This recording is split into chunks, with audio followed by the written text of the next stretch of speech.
Dinosaurs, जो रेंगने वाले जीवों के वंशज थे, लेकिन आकार में बहुत ही बड़े। डायनासोर्स ने पृथ्वी में बहुत ही लंबे समय तक राज किया। करीब 14 करोड़ सालों तक इस धरती पर इन दैत्याकार छिपकलियों का राज था। परंतु उसके बाद क्या हुआ? आखिर ये डायनासोर्स कहाँ विलुप्त हो गए? आखिर वो कौन सी घटना थी जिसने इनका नामो निशान मिटा दिया? इसे जानने के लिए हमें समय में फिर से पीछे जाना होगा। तो आइए चलते हैं आज से 6.5 करोड़ साल पीछे। आज से करीब 6.5 करोड़ साल पहले धरती का मौसम काफ़ी सुहाना था। चारों तरफ पेड़ पौधे, सूरज की धूप, समुद्र से आती ठंडी ठंडी हवाएं और ये डायनासोर। परंतु यहाँ डायनासोर के अलावा एक और प्रजाति भी था जो आकार में बहुत ही छोटा था और ये आज के चूहे जैसा दिखता था। असल मायनों में यही हमारे प्राचीन पूर्वज थे और आगे चलकर हम इन्हीं से विकसित होने वाले थे। ये थे मैमल्स, यानी स्तनधारी जीव। आपकी जानकारी के लिए मैं बता दूं कि डायनासोर्स अंडे देते थे, लेकिन मैमल्स अंडे नहीं देते हैं। हम इंसान भी एक मैमल हैं। उस वक्त ये मैमल्स डायनासोर्स के डर से जमीन के अंदर बिलों में छुप कर रहते थे और इनकी यही खासियत इनके लिए वरदान बनने वाला था।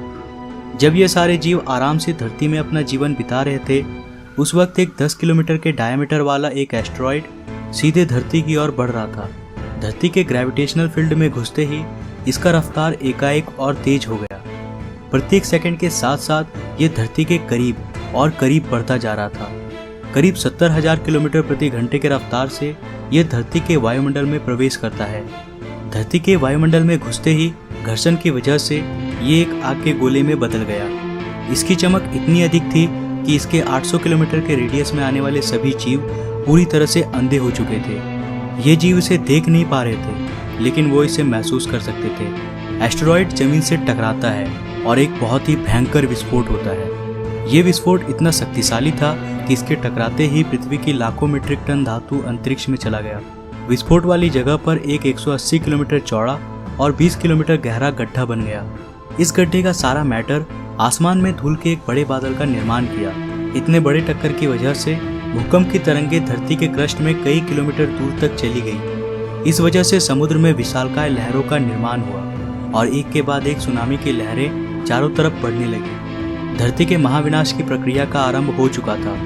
इस विस्फोट में रेडिएशन की मात्रा इतनी बढ़ गई कि इसके 800 किलोमीटर के दायरे में आने वाले सभी जीव जलकर पूरी तरह से राख बन गए। पादपों के अंदर मौजूद सारा जल इस गर्मी के कारण भाप में बदल गया। इस महाविनाश में उड़ने वाले जीव इन जमीनी खतरों से बच गए थे, लेकिन ये तो बस महाप्रलय की शुरुआत थी। विस्फोट की वजह से जो लाखों मीट्रिक टन धूल और पत्थर अंतरिक्ष में गया था, ठीक 40 मिनट बाद वो आग के गोले के रूप में धरती पर बरसने लगे। साथ ही धूल का एक बहुत बड़ा तूफान 20,000 किलोमीटर प्रति घंटे की रफ्तार से मौत लेकर आ रहा था। ये धूल के बादल कई किलोमीटर मोटे थे, जिसकी वजह से धरती पर सूरज की रोशनी का पहुंच पाना असंभव हो गया था। कई सालों तक धरती पर सूरज की रोशनी पहुंच ही नहीं पाई और इसके परिणाम स्वरूप धरती पर पेड़ पौधों की लगभग सारी आबादी खत्म हो गई थी। इस बादल ने धरती को चारों तरफ से ढक लिया था। विस्फोट के 90 मिनट्स बाद धरती का तापमान 150 डिग्री सेल्सियस तक चला गया। इसकी वजह से जो डायनासोर विस्फोट के इलाकों से बहुत दूर थे, वे भी इस गर्मी से बच नहीं पाए। इस महाप्रलय में धरती के कुल 75% आबादी पूरी तरह से साफ हो गई थी, लेकिन यह महाप्रलय किसी के लिए फायदेमंद साबित होने वाला था। डायनासोर का अंत एक नए प्रजाति के लिए सुनहरा अवसर था। मैमल्स, इन्होंने खुद को इस महाविनाश से बचा लिया था। अत्यंत गर्मी से बचने के लिए ये जमीन के अंदर रहने लगे और जिंदा रहने के लिए इसने सब कुछ खाना शुरू कर दिया। इन डायनासोर्स के अवशेष आगे चलकर हमें भविष्य में मिलने वाला था, जिससे आज हम इनके अस्तित्व का अनुमान लगा सकते हैं। महाप्रलय के कुछ लाख साल बाद अब धरती पूरी तरह डायनासोर से मुक्त हो चुकी थी और धरती पर एक नई शुरुआत की प्रक्रिया चल रही थी। इस नई दुनिया में हमारे प्राचीन पूर्वज समय के साथ साथ विकसित हो रहे थे। अब ये आकार में पहले से काफी बड़े हो चुके थे, परंतु ये अब भी दिखने में हमारी तरह बिल्कुल नहीं लग रहे थे, क्योंकि इसे आगे चलकर कई अन्य प्रजातियों में विकसित होना था। आज से करीब 4.7 करोड़ साल पहले अब धरती का वातावरण लगभग पूरी तरह से आज के समान बन चुका था। इस वक्त धरती का तापमान 24 डिग्री सेल्सियस था और धरती का एक दिन करीब 24 घंटों का होता था। इस वक्त धरती के सारे महाद्वीप लगभग पूरी तरह जानी पहचानी थी। केवल एक नए भूभाग की रचना बाकी रह गई थी।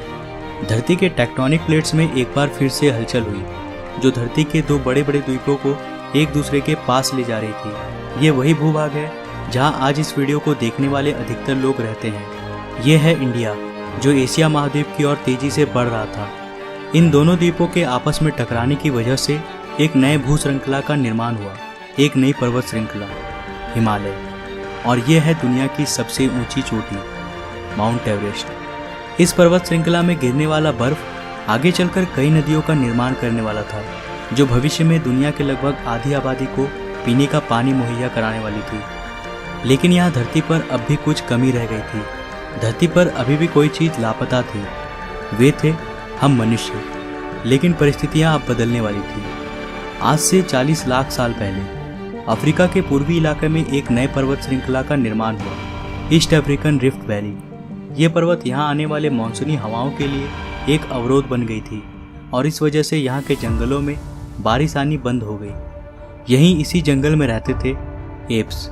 ये पेड़ के ऊपर रहते थे जहाँ उनको खाने की कोई कमी नहीं थी।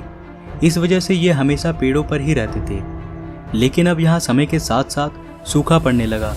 बिना बारिश के जंगल पूरी तरह साफ हो गई और इन एप्स के लिए खाने की समस्या उत्पन्न हो गई। खाने की तलाश में इन्होंने पेड़ों से उतरने का निर्णय लिया। यह है एडिपिथेकस रेमिडस। ये हमारे पूर्वज थे जिन्होंने एक बहुत बड़ा निर्णय लिया था। इनका दिमाग एक संतरे जितना बड़ा था और आकार में ये महज 4 फीट लंबे होते थे। कई हजार सालों के विकास क्रम के बाद हमारे पूर्वज अब 2 पैरों पर चलने लगे। इससे ऊर्जा कम खर्च होती थी और ये चलते हुए भी खा सकते थे। अब इनका दिमाग भी तेजी से बढ़ रहा था। ये धीरे धीरे होशियार बन रहे थे। समय के साथ साथ विकास की प्रक्रिया चलती रही। हमारे पूर्वज धीरे धीरे विकसित होने लगे और इनका दिमाग भी धीरे धीरे बड़ा होने लगा। समय के साथ साथ इन्होंने पत्थरों से हथियार बनाना सीख लिया। अब शिकार करना काफ़ी आसान हो गया था। समय के बीतने के साथ साथ हमारे पूर्वजों ने आग को काबू करना सीख लिया। आग की खोज हमारे पूर्वजों के लिए सबसे बड़ी खोज थी। ये उन्हें गर्मी, रोशनी और अंधेरों में सुरक्षा देती थी और इसी वजह से अब परिवार भी बनने लगे। हमारे पूर्वज अब साथ साथ रहने लगे। इससे वे सुरक्षित रहते थे। आग में पका मांस को चबाने में कम ऊर्जा खर्च होती थी और इसी वजह से ये ऊर्जा अब इनके दिमाग में खर्च होने लगी। हमारे पूर्वजों का दिमाग अब काफ़ी बड़ा हो चुका था।